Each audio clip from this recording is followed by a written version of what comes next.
नमस्कार बहुत स्वागत है आपका देवभूमि समाचार देख रहे हैं आप। मैं हूं आपके साथ शिवम सोनी।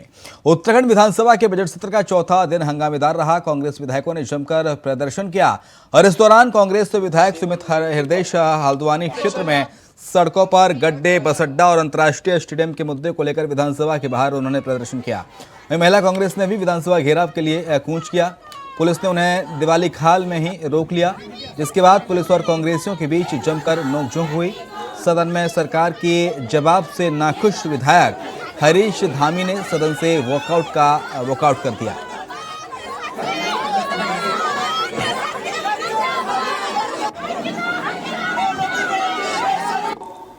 उनकी सेवानिवृत्ति पर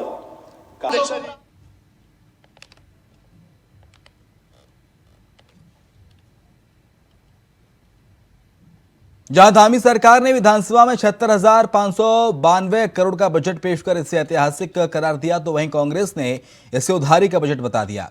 बीजेपी नेता जहां विकास की नींव को इस बजट के जरिए इमारत में तब्दील करने की बात कर रहे हैं, तो वहीं कांग्रेस ने कटाक्ष किया है। रिपोर्ट देखिए।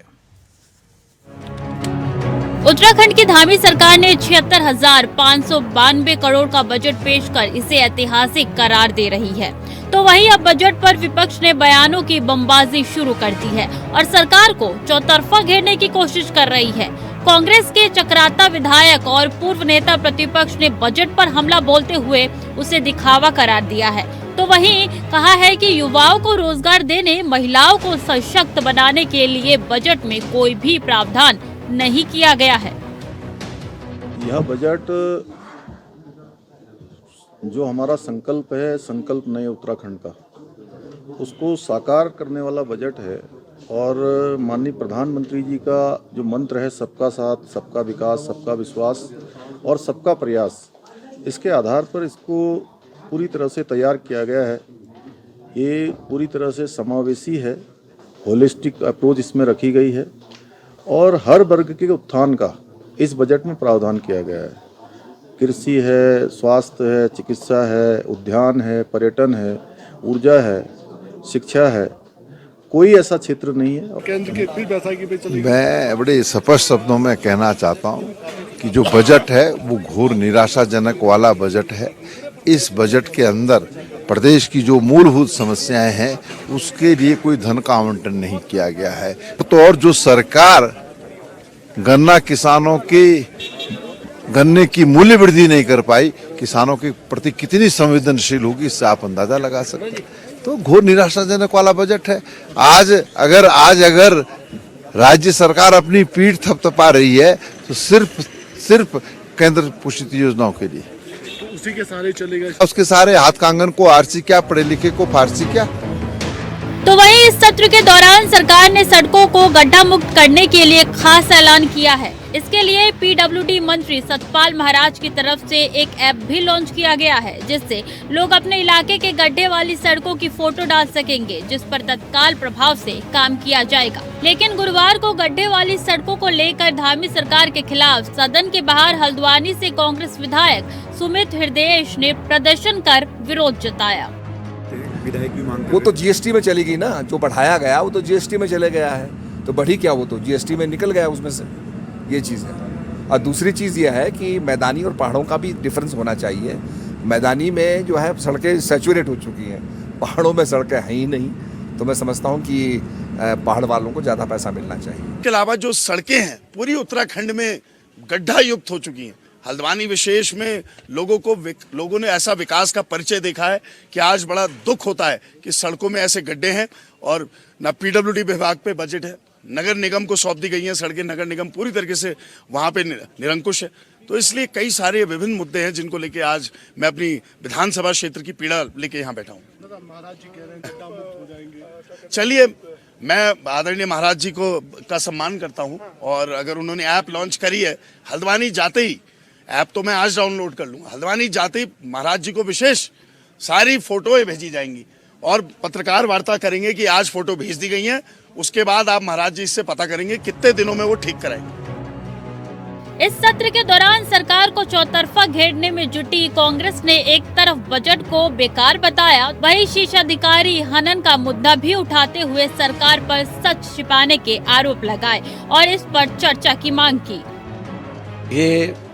ये मैं आपको कहना चाहता हूं कि जब हमारे अध्यक्ष जी से हमने कहा कि हमारी बात को सुनिए, तो अध्यक्ष जी ने उसको नहीं सुना।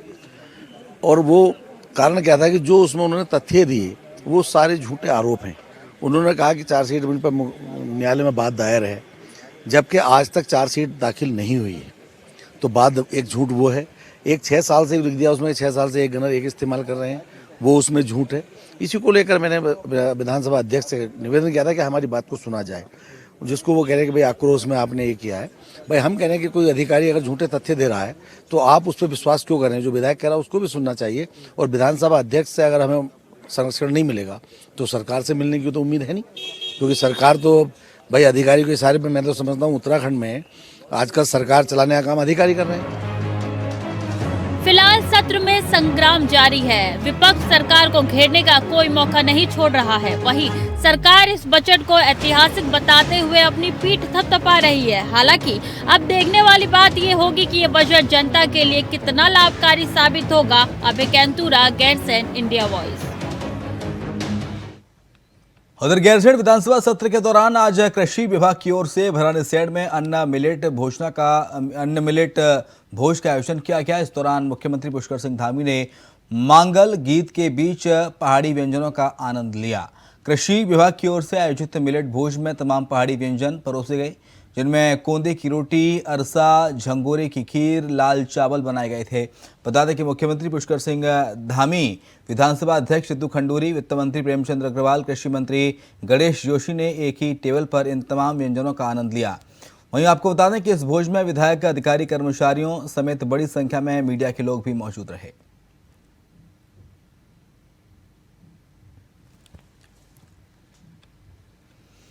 कांग्रेस विधायक जहां सदन के भीतर और बाहर गन्ना विकास विभाग से संबंधित मामलों को लेकर सरकार को घेरने का काम कर रहे हैं, तो वहीं पूर्व मुख्यमंत्री हरीश रावत ने सोशल मीडिया पर पोस्ट लिखते हुए कहा है कि विभागीय मंत्री शाबाशी के लायक हैं, जिन्होंने विपक्ष के विधायकों के जवाब को चतुराई से देने का काम किया। लेकिन अभी भी राज्य में गन्ने का बकाया आज भी बरकरार है। वहीं दूसरी तरफ कांग्रेस प्रदेश अध्यक्ष किरण महारा ने कहा कि कांग्रेस के विधायक गन्ने की एक बकायेदारी को लेकर सरकार को सदन के भीतर घेरने का काम कर रहे हैं, जो कि काबिले तारीफ है। हरीश रावत जी ने क्या कहा मेरी जानकारी में नहीं है, लेकिन इतना मैं जरूर कहूंगा कि विधायकों का प्रश्न वाजिब है। गन्ना किसान जिस समर्थन मूल्य में पिछले वर्ष गन्ना दे रहे थे, वो इस वर्ष भी उतना ही रखा गया है। और जो उनका बकाया है, 200 करोड़ से ज्यादा का बकाया इस राज्य में है, वो बकाये के भुगतान की व्यवस्था भी इस बजट में नहीं की गई है। और जिस गन्ने से चीनी बनती है, उस चीनी का रिकॉर्ड तोड़ पैसा बढ़ा है, उसकी कीमत बढ़ी है। जिस गन्ने के सीरे से अल्कोहल बनता है, उस अल्कोहल की कीमत कई गुना बढ़ा दी गई है, 45% तक रेट बढ़ाए हैं। लेकिन गन्ना किसान के लिए किसी भी किस्म की राहत इस सरकार ने नहीं दी है। और विधायकों ने इसी को लेकर प्रश्न उठाए थे, उनके प्रश्न वाजिब हैं और मैं उनको तारीफ देता हूं, उनको बधाई देता हूं कि एक ज्वलंत मुद्दे पर उन्होंने सरकार को घेरने की कोशिश। देहरादून की विधानसभा सत्र में कांग्रेस के विधायकों द्वारा अध्यक्ष पर कागज फेंके गए। बता दें कि विधानसभा के भीतर हुई तोड़फोड़ के बाद आज भाजपा महिला मोर्चा के द्वारा कांग्रेस के विधायकों का पुतला दहन कर जमकर नारेबाजी की गई। और साथ ही महिला मोर्चा के अध्यक्ष आशा नौटियाल ने कहा कि जिस प्रकार का बर्ताव कांग्रेस के विधायकों द्वारा किया गया है, उससे महिलाओं का अपमान होता है, जिसकी हम निंदा करते हैं।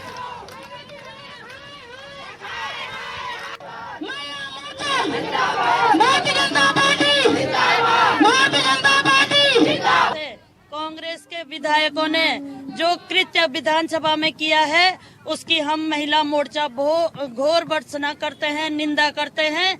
और उन्होंने वहां जो विधानसभा के अंदर जो कृत्य किया है, हर एक महिला जो उत्तराखंड की है उसको अपमानित करने का काम कांग्रेस ने किया है। देखो, हम लोग अभी कांग्रेस के उन विधायकों का पुतला दहन कर रहे हैं जिन्होंने विधानसभा के अंदर इस तरह का कुकृत्य किया और महिलाओं को अपमानित करने का काम।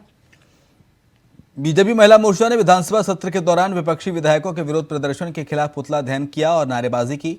इस पर कांग्रेस प्रदेश अध्यक्ष किरण महारा ने तीखी प्रतिक्रिया देते हुए कहा कि राज्य में महिलाओं का बलात्कार, शोषण, हत्या के मामले सामने आए हैं, लेकिन महिला मोर्चा के नेता शांत रहे। अब विधानसभा में हुए कांग्रेसी विधायकों के प्रदर्शन पर महिला मोर्चा के नेता आंदोलन कर रहे हैं, जिससे अंदाजा लगाया जा सकता है कि बीजेपी महिला मोर्चा के हालात किस प्रकार के हैं।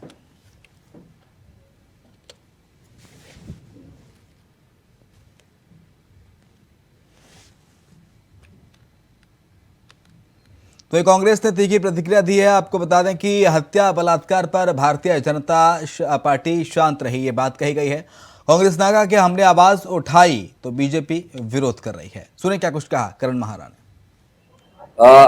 एक याद दिलाना चाहता हूं इस महिला मोर्चे की सदस्यों को, उत्तराखंड में पिछले 2017 से 24 हो गया है, भारतीय जनता पार्टी की सरकार है। 2021 की एनसीआरबी की report, national crime record bureau की रिपोर्ट में साफ तौर से दर्ज है कि हर 24 घंटे में एक लड़की के साथ, एक महिला के साथ बलात्कार होता है। इस वर्ष के आंकड़े अगर आप लेंगे, 365 दिन के अंदर 500 से ज्यादा बलात्कार इस उत्तराखंड में केस दर्ज हुए हैं। ये महिला मोर्चे की सदस्य तब कहां थी? अंकिता भंडारी मर्डर केस केवल विपक्ष ने नहीं, केवल प्रेस के साथियों ने नहीं, पूरे विश्व ने इस पे बात उठाई थी। अंकिता भंडारी मर्डर केस में जिस तरीके से मिसहैंडलिंग हुई, आप सब इस बात के गवाह हैं। उस समय महिला मोर्चे की एक भी सदस्य सड़कों में महिला उत्पीड़न के नाम पर या महिला के सम्मान के नाम पर बीच में नहीं आई। केवल एक महिला ने हिम्मत की, ऋषिकेश की, जो महिला मोर्चे से संबंध रखती थी, उसको भारतीय जनता पार्टी की महिला मोर्चे ने पार्टी से बाहर करने का काम किया। तो रितु खंडूरी जी के ऊपर सदन में हुए व्यवहार पे तो ये पुतला दहन का कार्यक्रम कर रहे हैं, लेकिन अंकिता भंडारी केस पर ये मौन व्रत लेके क्यों बैठी थी? पिंकी मंडर केस पर ये मौन लेकर क्यों बैठी थी? और प्रत्येक 24 घंटे में एक महिला के संग हो रहे बलात्कार पे एक शब्द महिला मोर्चे की सदस्य क्यों नहीं बोली? ये मेरा सवाल आपके माध्यम से महिला मोर्चे के साथियों से है। गोल्डन गर्ल मानसी नेगी ने 20 किलोमीटर वॉक में स्वर्ण पदक जीतकर और सूरज पवार ने यूथ ओलंपिक जीतकर उत्तराखंड का नाम रोशन किया। इस खबर के बारे में हम आपको ब्रेक के बाद बताएंगे, लेकिन उससे पहले एक ब्रेक ले रहे हैं, जल्द लौटेंगे।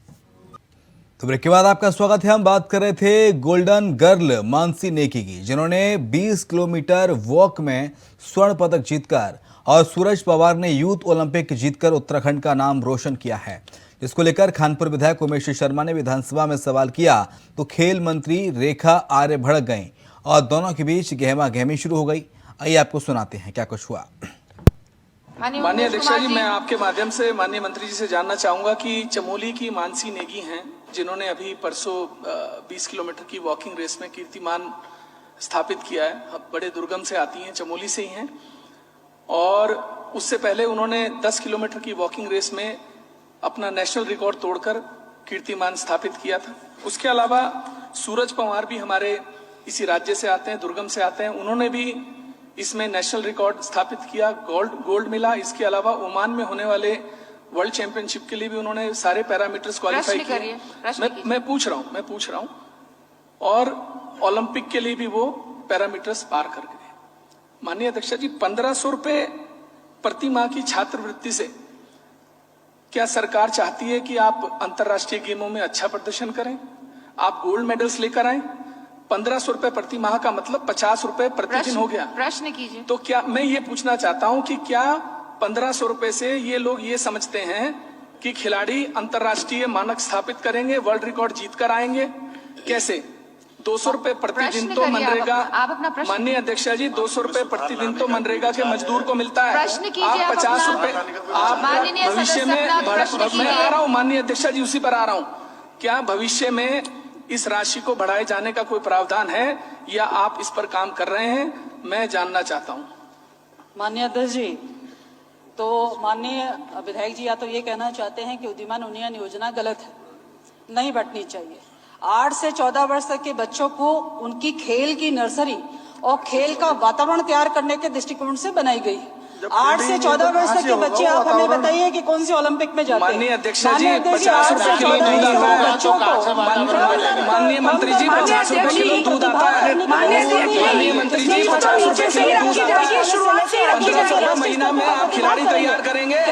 1500 रुपए ऐसी बात कर रहे हैं, 1500 रुपए प्रति माह में, और आप उस पर गर्व महसूस करते हैं, और आप गर्व महसूस करते हैं उस पर कि हम 1500 रुपए प्रति माह खिलाड़ियों को दे रहे हैं। इस पर भी गर्व होना चाहिए। खर्च करता है वो एक फुटबॉल के लिए, हॉकी के लिए। माननीय मंत्री जी, माननीय अध्यक्ष जी, माननीय अध्यक्ष जी, हम जो लोग यहाँ बैठे हैं ना, माननीय अध्यक्ष जी, हम जो लोग यहाँ बैठे हैं, हमारे बच्चे सब प्राइवेट स्कूलों में पढ़ते हैं। हम 10-10 लाख रुपए साल की फीस देते हैं। आप 1500 रुपए प्रति माह में आप चाहते हैं बच्चा अंतर्राष्ट्रीय स्तर पर खेले। माननीय अध्यक्ष जी, वो बच्चे राष्ट्रीय और अंतर्राष्ट्रीय स्तर पर क्यों नहीं प्रतिभा करेंगे? माननीय मंत्री जी, 1500 रुपए में आप नर्सरी तैयार कर रही हैं। 1500 रुपए में, माननीय अध्यक्ष जी, 1500 रुपए में, 1500 रुपए में 8 से 1500 रुपए आप दे रहे हैं। माननीय अध्यक्ष जी, 1500 रुपए में क्या बच्चा करेगा? बैठिए। और हम इतने गर्व से कहते हैं सदन के अंदर कि हम बच्चों को 1500 रुपए महीना दे रहे हैं। और इस बार बजट में सबसे ज्यादा खर्च शिक्षा और स्वास्थ्य में किया गया है। शिक्षा मंत्री धन सिंह रावत ने बताया कि सरकार ने इस बार स्वास्थ्य और शिक्षा पर बहुत फोकस किया है। शिक्षा के क्षेत्र में जिस प्रकार से क्लस्टर स्कूल की योजना ला रहे हैं, साथ ही मेधावी छात्रों के लिए छात्रवृत्ति की योजना के लिए भी बजट में प्रावधान किया गया है। स्वास्थ्य के क्षेत्र में आयुष्मान भारत के लिए 400 करोड़ का बजट रखा गया है। वहीं उन्होंने बताया कि मेडिकल कॉलेज में कैशलेस मेडिकल कॉलेज खोले जा रहे हैं और 28 से 30% बजट इस बार स्वास्थ्य और शिक्षा पर खर्च हो रहा है। मैं ये कह सकता हूँ कि इस बार के बजट में स्वास्थ्य और शिक्षा को पर्याप्त पैसा दिया गया है और हमारी कल्पना यह है कि हम प्रत्येक व्यक्ति का स्वास्थ्य ठीक रखेंगे। हम शिक्षा पे नए क्लस्टर योजना पे इस बार लाए हैं पैसा, पीएम श्री के लिए पैसा लाए हैं। इस बार हमने बजट में 400 करोड़ रुपये आयुष्मान के लिए अलग से प्रावधान रखा है। तो कुल मिला के हमने, आपने देखा होगा कि नई योजना हमारे मुख्यमंत्री जी और हम अपने सरकार लेके आए हैं।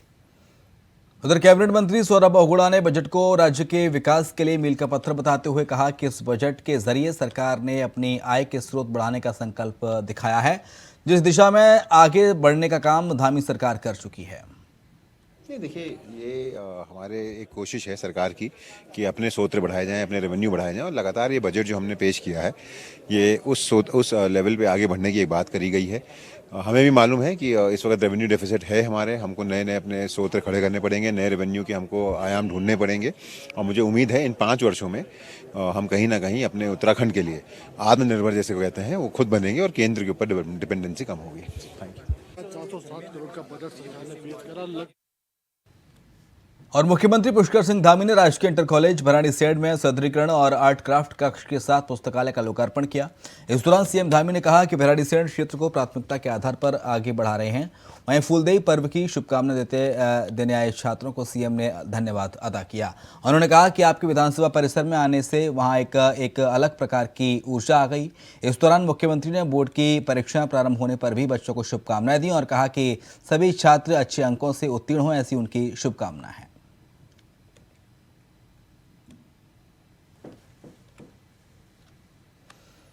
रुद्रपुर से बीजेपी विधायक ने अपनी ही भाजपा सरकार से एक बार फिर से उनके रुद्रपुर क्षेत्र में बढ़ रहे धार्मिक असंतुलन पर कार्यवाही करने की मांग की है। बीजेपी विधायक ने कहा कि उनके रुद्रपुर क्षेत्र में पड़ोसी राज्यों से असामाजिक तत्वों का आना शुरू हो गया है, जिसमें बड़ी सख्त कार्रवाई का होना जरूरी है। भाजपा विधायक ने उनके क्षेत्र में लव जिहाद और लैंड जिहाद के बढ़ने की संभावनाओं को गंभीर बताया, जिस प्रकार उनके द्वारा सदन के माध्यम से कार्यवाही की मांग की गई है। और पूरा विश्व बड़े आस्था और विश्वास के साथ इस देवभूमि की ओर तो देखता है। ये बद्री केदार की भूमि है, यहाँ हर कण में एक ईश्वरीय तत्व माना जाता है। लेकिन एक बहुत बड़ी समस्या पिछले लंबे वर्ष से देखने में आ रही है कि जिहादी मनोवृत्ति के लोग जो हैं कई सारे, वो यहाँ पर कहीं ना कहीं अतिक्रमण करते नजर आ रहे हैं। मेरा चूँकि विधानसभा सीमांत विधानसभा है, मुरादाबाद, रामपुर जैसे जो सांप्रदायिक रूप से संवेदनशील जिले हैं, उनका एक बॉर्डर लगता है। और मैं अपनी विधानसभा में अनवरत देख रहा हूँ कि रामपुर मुरादाबाद से ऐसे जिहादी तत्व मेरी विधानसभा में अनवरत आ रहे हैं, घुसपैठ कर रहे हैं। जमीनों पर कब्जा करना वो सरकारी भी हो सकती है, गैर सरकारी भी हो सकती है। और साथ ही साथ एक ये लैंड जिहाद जिसे कहते हैं और लव जिहाद, ये पूरे उत्तराखंड में नजर आ रहा है। देवभूमि में हर जगह जनसंख्या असंतुलन ये एक बहुत बड़ी गंभीर समस्या बनता चला जा रहा है। उधर जोशीमठ में हुए बूथ हिसाब के बाद 2 महीने से अधिक समय से तहसील में जोशीमठ बचाओ संघर्ष समिति के बैनर तले जोशीमठ के लोग अपनी मांगों को लेकर धरने पर बैठे हैं। वहीं दूसरी ओर सुरक्षित जोशीमठ का संदेश लेकर पैदल देहरादून पहुंचे, जहां से वापस बुधवार को जोशीमठ पहुंचने पर जोशीमठ बचाओ संघर्ष समिति के सदस्यों और जोशीमठ के लोगों ने उनका भव्य स्वागत किया। इस दौरान जोशीमठ बचाओ संघर्ष समिति के अध्यक्ष अतुल सती ने सरकार पर कई गंभीर आरोप भी लगाए और साथ ही कहा कि जब तक सरकार उनकी मांगें पूरी नहीं करती है तब तक जोशीमठ के लोग धरने पर बैठे रहेंगे।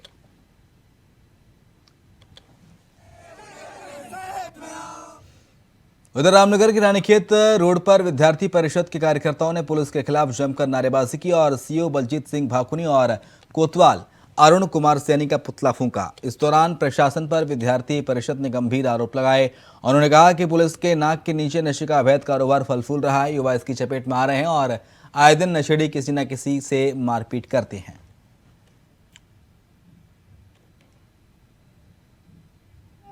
इसमें सबसे पहले तो हमारे कार्यकर्ताओं ने यहाँ आवाज उठाई थी। 2 दिन पहले नशे के खिलाफ एक मुहिम चली थी, उसमें हमारे कार्यकर्ताओं ने आवाज उठाई और उनकी जो नशे के कारोबारी हैं उन्होंने आगे हमारे कार्यकर्ताओं के साथ मारपीट की, बदतमीजी करी।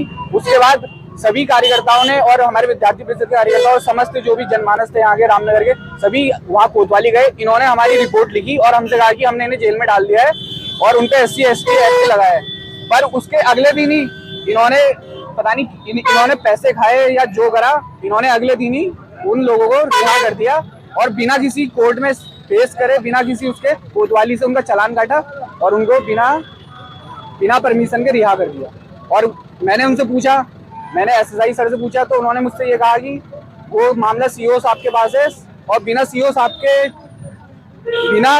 की वेरिफिकेशन के उस अपराधी को रिहा कर दिया गया है और ये कहीं ना कहीं समाज के लिए बहुत हानिकारक है। हमारे द्वारा सभी छात्र द्वारा नशे के खिलाफ एक मुहिम चलाई गई जिसके लिए पुलिस प्रशासन भी उसमें मिला हुआ है। हम जितनी भी शिकायत दर्ज करते हैं उसमें पुलिस प्रशासन कोई कार्रवाई नहीं करता और अगर कार्रवाई नहीं की गई तो हम उनका यहाँ से ट्रांसफर करवाने के लिए अपने क्या कहते हैं अनशन में बैठेंगे जब तक हमारे लिए कार्रवाई नहीं होगी। देवभूमि समाचार में इतना ही, खबरें लगातार जारी हैं।